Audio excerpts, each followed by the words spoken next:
उदयपुर के बहुचर्चित कन्हैयालाल टेलर हत्याकांड में एक आरोपी जावेद को हाईकोर्ट से जमानत मिल गई है, जिसके बाद इस मामले को लेकर राजस्थान में एक बार फिर सियासत गर्मा गई। भारतीय जनता पार्टी और कांग्रेस में जुबानी जंग छिड़ गई है। दोनों ही दल एक दूसरे पर कमजोर जांच के आरोप लगा रहे हैं। पूर्व मुख्यमंत्री अशोक गहलोत ने आरोपी की जमानत को लेकर बीजेपी पर बड़ा हमला बोला है। गहलोत ने कहा कि भाजपा ने कन्हैयालाल हत्याकांड का चुनावी लाभ लेने के लिए उसका खूब राजनीतिक इस्तेमाल किया। कांग्रेस प्रदेश अध्यक्ष गोविंद सिंह डोटासरा भी पीछे नहीं रहे। उन्होंने कहा कि इस पूरे घटनाक्रम को लेकर सीधा इसे मोदी सरकार की विफलता बताया। जवाब में डिप्टी सीएम दिया कुमारी आगे आई, जिन्होंने भाजपा प्रदेश अध्यक्ष मदन राठौर भी और डिप्टी सीएम दिया कुमारी ने कांग्रेस पर पलटवार किया। कहा कि आरोपी को जमानत मिली है, दोष मुक्त नहीं हुआ है, आगे पुख्ता जांच करवाई जाएगी।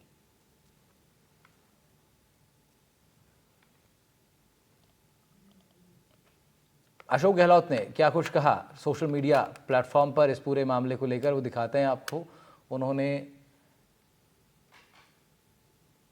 एक्स पर ट्वीट किया और अपनी बात लिखी सरकार पर। कहा कि श्री कन्हैयालाल हत्याकांड मामले में शामिल एक आरोपी को हाईकोर्ट से जमानत मिल गई है। उदयपुर के श्री कन्हैयालाल हत्याकांड का भाजपा ने चुनावी लाभ लेने के लिए जमकर इसका प्रचार प्रसार किया, किंतु केंद्र की भाजपा सरकार की एनआईए ने दोषियों को सजा देने में कोई खास दिलचस्पी नहीं दिखाई है। तो पूर्व मुख्यमंत्री अशोक गहलोत ने इस पूरे मसले को लेकर के अपनी बात रखी। उनके साथ साथ कांग्रेस प्रदेश अध्यक्ष गोविंद सिंह डोटासरा भी पीछे नहीं रहे। बोले कि 26 महीने बीत चुके हैं, कन्हैयालाल को न्याय कब मिलेगा। 28 जून 2022 का वो दिन हम भूल नहीं सकते जब नफरत की आग में उदयपुर में कन्हैयालाल की बर्बर हत्या की गई थी। कांग्रेस सरकार ने तुरंत आरोपियों को गिरफ्तार कर सुनवाई की थी, लेकिन भाजपा ने ऐसा अब तक आगे कुछ किया नहीं है। दोनों ही सरकारें एक दूसरे पर आरोप लगा रही हैं। उधर उदयपुर के मोदी सरकार की कमजोर पैरवी को उन्होंने बड़ा कारण बताया। कहा कि केंद्र की बीजेपी सरकार ने पैरवी में कमी रखी, कमजोर पैरवी की, जिस कारण से आरोपी को जमानत मिल गई है। उधर उदयपुर के दौरे पर रही उप मुख्यमंत्री दिया कुमारी ने कन्हैयालाल मामले को लेकर कांग्रेस पार्टी पर पलटवार किया। बोली कि तत्कालीन सरकार में जो खामियां रह गई थी उन्हें दूर किया जाएगा। साथ ही खेरा दीवाड़ा स्थित देवराज मोची के घर पहुंचकर दिवंगत छात्र के परिजनों को भी ढांढस बंधाया। राज्य सरकार की ओर से 8 लाख रुपए की तत्कालिक सहायता राशि उपलब्ध करवाई जाएगी। उन्होंने कहा प्रॉपर इन्वेस्टिगेशन भी होगा। क्या कुछ कहा उन्होंने, दिखाते हैं आपको। बिल्कुल, अभी मुझे फैमिली को चेक राशि जो थी वो हम लोगों ने अभी दी और पूरी तरह से आश्वस्त किया कि न्याय मिलेगा। पूरा प्रयास करेंगे कि न्याय मिले और बिल्कुल बहुत ही गलत हुआ जी उनके साथ। केस की मॉनिटरिंग क्लोजली की जाएगी और अनबायस्ड वे में की जाएगी और जो भी इन्वेस्टिगेशन है वो भी पुख्ता हो, उसमें कोई कमी नहीं रहे। दुर्भाग्यपूर्वक कांग्रेस के समय कन्हैयालाल जी वाला हुआ था, उस समय इन्वेस्टिगेशन कितनी अच्छी तरह से हुई नहीं हुई ये भी एक पहलू है जिसको देखना ज़रूरी है। बाकी जो निर्णय है कोर्ट का वो तो बिल्कुल सबसे महत्वपूर्ण है और हाँ, वो तो हम लोग उसमें कुछ कह नहीं सकते, पर हाँ, आगे जो भी कार्रवाई करनी है उस पर भी बिल्कुल की जाएगी और इनके लिए भी पूरी तरह से जो पुख्ता इन्वेस्टिगेशन है उस पर पूरी तरह से ध्यान देंगे और पक्ष इनका जो रखना है वो भी मजबूती से कोर्ट में रखने का हम लोग प्रयास करेंगे। तो डिप्टी सीएम दिया कुमारी को सुन रहे थे आप। इससे पहले हमने आपको विपक्ष ने जो सरकार पर हमला बोला वो भी दिखाया। अशोक गहलोत ने ट्वीट किया। गोविंद सिंह डोटासरा भी अपनी बात रखने में पीछे नहीं रहे। पूरे मामले को लेकर सीधा केंद्र सरकार को घेरना विपक्ष ने शुरू कर दिया है। लेकिन विपक्ष हो चाहे पक्ष हो, इन दोनों ही, जब विपक्ष पक्ष था, सानी सत्ता में था, उस दौर को भी कुछ सभी ने देखा। और जब आज भारतीय जनता पार्टी विपक्ष से अपना रोल बदलकर सरकार की भूमिका में है, तो उन्होंने क्या कुछ इस पूरे मामले को लेकर किया, ये भी सबके सामने है। कितना संतुष्ट हैं कन्हैयालाल के परिजन, उनसे बात करेंगे। हमारे साथ कन्हैयालाल के बेटे यश साहू जुड़ रहे हैं। यश, स्वागत है आपका एनडीटीवी राजस्थान टीवी चैनल पर, और साथ साथ आदित्य जैन जुड़ रहे हैं, एडवोकेट हैं सुप्रीम कोर्ट में। स्वागत आपका भी। स्वाति शेखर जी भी जुड़ रही हैं, आप राजस्थान हाई कोर्ट में एडवोकेट हैं। बहुत स्वागत है स्वाति जी आपका भी। शुरुआत मैं यश साहू से करता हूं, जो कि कन्हैयालाल जी के बेटे हैं। यश, 2 साल से ज़्यादा समय बीत गया है, 26 महीने लगभग ये समय हो चुका है उस घटना को, जो कि ना सिर्फ राजस्थान बल्कि देश के लिए एक बड़ा मुद्दा बन गया था। आपने तमाम कार्रवाइयों को देखा है, यश इतनी छोटी उम्र में इतना कुछ आपने अनुभव में आपके आया। मैं आपसे जानना चाह रहा हूँ, आज जब एक आरोपी को ज़मानत मिल गई है, किस रूप में आपका परिवार और आप खुद, क्योंकि लड़ रहे हैं, आगे आकर के आप पूरा मोर्चा संभाले हुए हैं, किस रूप में आज इस फैसले को देख रहे हैं आप? इस केस में ये पहली जमानत ही नहीं है। इससे पहले भी एक जमानत हो चुकी है फरहान और पबला की, और इसके बाद आज ये मतलब कल ही हुई है जावेद की जमानत, जो कि दूसरा इसमें छूट चुका है। और कहीं ना कहीं जो टीम इस पे काम कर रही है उसकी इसमें खामियां ही रही है, इसलिए वो साबित नहीं कर पाएगी, मतलब वो वहां पर मौजूद था या उसकी कॉल रिकॉर्ड से। तो इतना सीरियस केस होते हुए भी इस तरह की कमियां रख देना बहुत ही, मतलब मेरे समझ से बाहर है ये चीज। जबकि नेशनल लेवल का केस है, इसमें कोई भी कमी नहीं रहनी चाहिए थी, कोई भी आरोपी से छूटना नहीं चाहिए था। ऐसे तो धीरे धीरे आगे जो और भी लोग हैं उनकी भी जमानतें होती रहेगी, हो सकता है कि मुख्य आरोपी छूट जाए।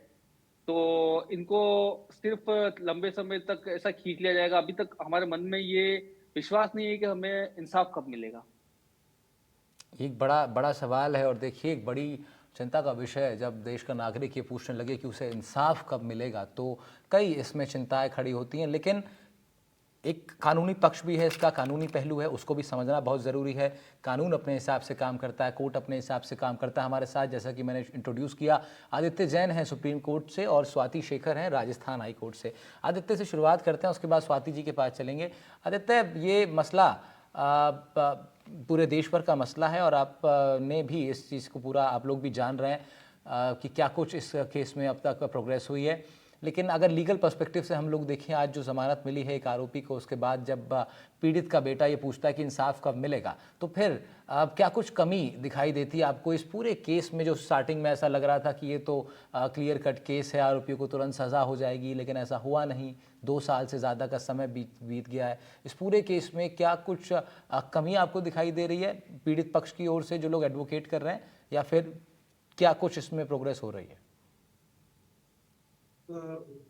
जी, इसमें सबसे पहले तो मैं कहना चाहूँगा कि केस की जांच जब एनआईए को सौंपी गई, तो ये एनआईए क्योंकि एक केंद्र की संस्था है, उनसे ये आशा की जाती है कि वो निष्पक्ष तरीके से और बहुत ही सशक्त तरीके से जांच करेंगे।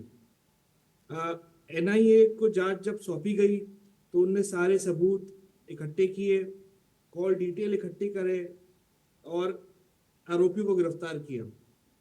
आरोपियों के गिरफ्तार होने के बाद उनसे पूछताछ की गई, पूछताछ नोट तैयार किए गए, और गवाह जो थे, जो टी स्टॉल ओनर था, बेल ऑर्डर में ये आया, दौरान ये आया कि उससे कंफर्मेशन नहीं लिया गया। अब इतनी बड़ी चूक केंद्र की मुख्य अनुसंधान संस्था अगर करेगी तो आरोपियों को सजा कैसे दिलाई जाएगी? अभी तो खाली बेल हुई है, अभी तो खाली जमानत हुई है, पर अगर सबूतों में कमी है, सबूतों के प्रस्तुतिकरण में कमी है, और सशक्त तरीके से उन सबूतों की जांच किए बिना, उन कॉल डिटेलों को इकट्ठे किए बिना अगर वो चीजें चालान में, चार्जशीट में प्रस्तुत की गई है, तो आगे आने वाले टाइम में ये भी हो सकता है कि जो प्रोसिक्यूशन का केस है वो पूर्णतया तरीके से फेल हो जाए। इसलिए जरूरी है कि अभी प्रोसिक्यूशन के द्वारा अग्रिम अनुसंधान की एप्लीकेशन लगाई जाए, और जो चीजें नहीं है, जो सबूत उनके द्वारा जोड़े नहीं गए हैं, उनको इकट्ठा किए जाए, ताकि इन गंभीर अपराधियों को सजा मिल सके और पीड़ित पक्ष को ठीक है, पूर्ण तरीके से न्याय मिल सके। ठीक बात है। लेकिन क्या स्वाति जी, आपको भी ऐसा लगता है कहीं ना कहीं पीड़ित पक्ष का जो केस है वो कमजोर पड़ गया है? क्या एनआईए ने या फिर तमाम जो लोग इसके एडवोकेसी में लगे, क्या उन लोगों ने उस तरीके से मजबूती के साथ, आपको लगता है कि जितना मजबूत ये केस बन जाना चाहिए था, कहीं ना कहीं कमी रह गई है? और जो आरोप अब कांग्रेस पार्टी भी लगा रही है, कह रही है कि भाई एनआईए ने इतनी दिलचस्पी नहीं दिखाई है आरोपियों को सजा दिलवाने में, इसीलिए 2 लोगों को जमानत हो गई है। तो क्या आपका भी मानना है कि जिस तरीके से इस केस को बनना चाहिए था उस तरीके से बन नहीं पाया? जी, जितना मैं इस केस के बारे में अभी जानती हूँ, उससे ये महसूस होता है कि 2 जो मेन अक्यूज थे वो उसी टाइम पकड़े गए थे। जिनकी हम बेल की बात कर रहे हैं अभी, वो एक अकम्प्लिस उनको माना गया था इसमें। वो अकम्प्लिस के रूप में थे, वो मेन अक्यूज के रूप में नहीं थे। और जहां तक जहां तक इसकी बात है कि उनके खिलाफ पुख्ता एविडेंस नहीं था या प्रोसिक्यूशन की स्टोरी बहुत ज्यादा स्ट्रॉन्ग नहीं थी, ये तो हम सारे एविडेंस देखकर ही बता सकते हैं। पर मैं आदित्य जी से भी सहमत हूँ कि हाँ, जांच और अच्छे से होनी चाहिए, जो कि चल रही है, जो कि प्रशासन हमें बार बार कह रहा है कि जांच अच्छी तरीके से ही होगी और भी सारे सबूत इकट्ठा किए जा रहे हैं। मेरा इस पे ये मानना है कि जो मेन अक्यूज है उनकी तो बेल नहीं हुई है। जहां तक अभी की जो बेल की बात है, जिनको अभी बेल दे दी गई है, और पहले यश सिंह ने भी बोला कि एक और बेल हो चुकी है, पर अभी की जो बेल की बात है वो यही बात है कि उनके खिलाफ पुख्ता सबूत नहीं था, इसीलिए उनको छोड़ा गया। उनको अकम्प्लिस माना गया था, और जहां तक न्यूज रिपोर्ट्स में पढ़ा जा रहा है, उनके खिलाफ ये एलिगेशन था कि उन्होंने एक दिन पहले जाकर उनने कॉल में उन्हें बताया कि ये कन्हैया लाल जी की दुकान है। ऐसा सारी न्यूज रिपोर्ट्स में आ रहा है।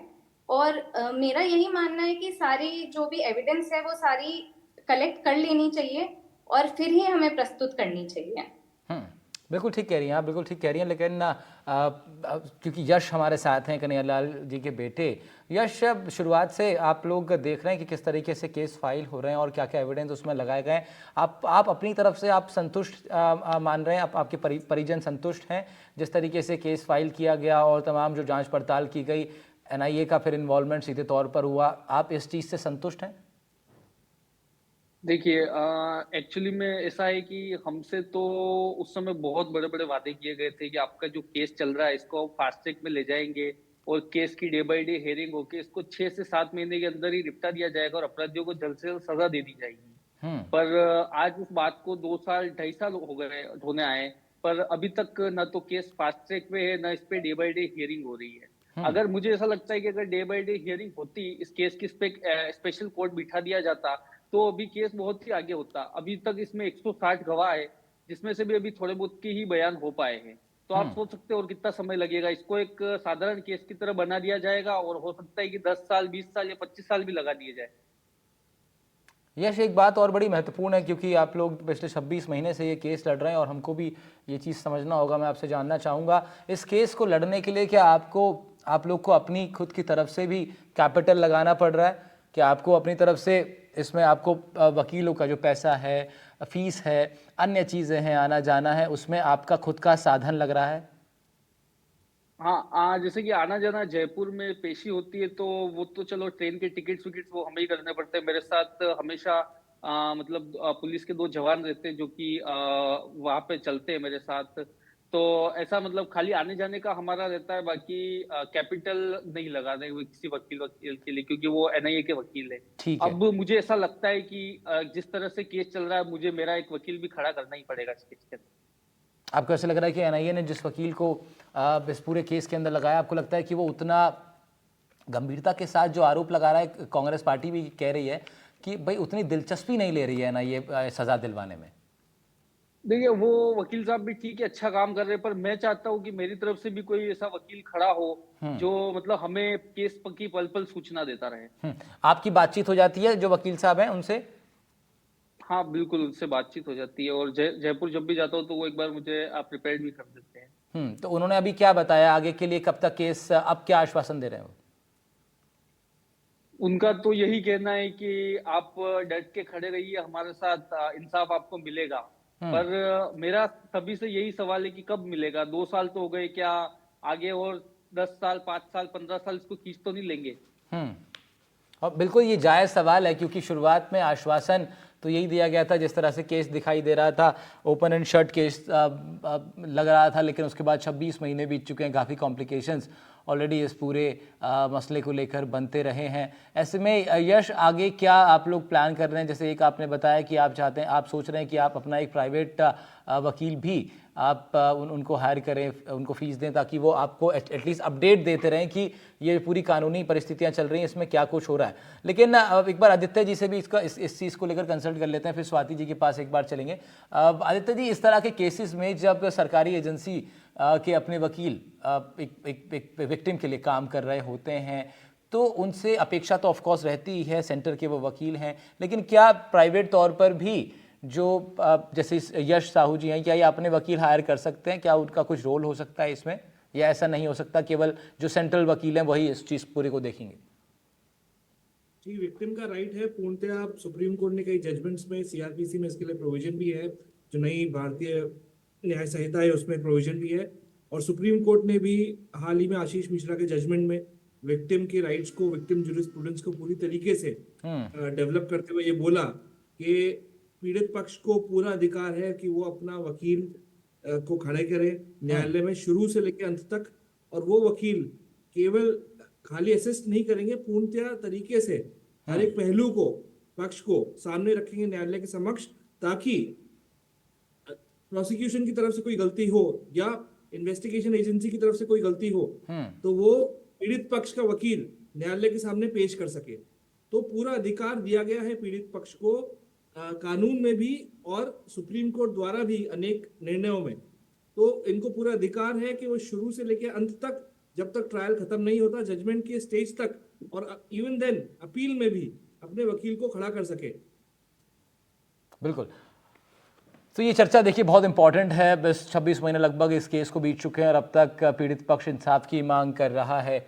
स्वाति जी, आगे किस रूप में आप इसको देखती हैं? केस को कितना लंबा ये चलेगा? क्योंकि जैसा मैं बार बार कह रहा हूँ कि शुरुआत में एक आम जन के नाते से जब वो वीडियोस हम लोगों ने देखी उस प्रकरण की, तो ऐसा लगा कि भाई आरोपी जब पकड़े जाएंगे तो उसके बाद त्वरित रूप से उन पर कार्रवाई होगी और फिर सज़ा का ऐलान हो जाएगा। ऐसा ही आश्वासन जो है उनके बेटे, उनको परिजनों को दिया गया, लेकिन 26 महीने लगभग बीत गए। आने वाले वक्त में और समय बीत सकता है। तो मैं आपसे ही जानना मैं चाह रहा हूँ कि आप ये समझाएं कि कई बार वीडियो सामने होते हैं और ऐसा प्रतीत होता है कि case open and shut case है, लेकिन वो हो नहीं पाता, वो लंबा चलता है। इसके क्या कारण रहते हैं? क्या इसके लीगल पर्सपेक्टिव क्या रहता है इसके बीच में?